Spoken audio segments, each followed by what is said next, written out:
Good morning, Hope City. Welcome to today's Daily Devo. Thank you so much for joining me today. I'm happy to be here with you.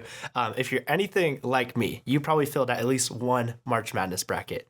March Madness is awesome because you get to see all of these different colleges, the reigning champions and the underdogs go head to head, and there's amazing storylines that happen, and it's super fun. But the thing about it is millions and millions and millions of people fill out these brackets every single year, and not one has been correct. See, not even one is correct for this year, and we're not even halfway through the tournament. And it's because the future is impossible to tell. Even if you don't know sports, you know that you don't know what's going to happen next in your life. We're not promised tomorrow, right? Nobody knows what's going to happen tomorrow except for God. And so would you look with me at Isaiah 53? We're going to start in verse 4, and it says this: "Yet he himself bore our sicknesses, and he carried our pains. But we in turn regarded him stricken, struck down by God, and afflicted. But he was pierced because of our rebellion, crushed because of our iniquities. Punishment for our peace was on him, and we are healed by his wounds." Sounds familiar, doesn't it? This was written hundreds and hundreds of years before Jesus was ever born on this earth as a man, and yet God knew exactly what he was doing.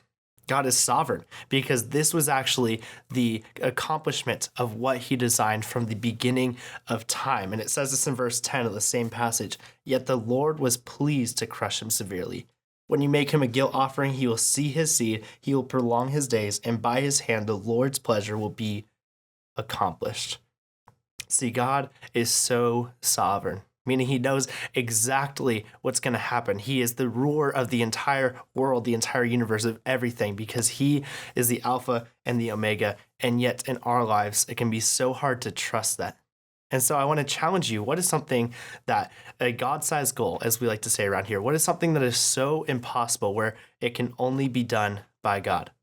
I want you to think of that thing in your life where you would have to be fully dependent, a goal that you want to be accomplished, but that you can't do it on your own. Go ahead and write it down. And I just want you to stick it by your bedside. And as you wake up every morning, before your feet hit the ground, go ahead and look at that and start praying for that goal. See what happens when you invite God into your life. When you start your day off by inviting him into your hopes and your dreams, see what happens and let God do the rest. Be praying, be in your scripture. I love you guys. Thank you so much for joining us. We'll see you next time.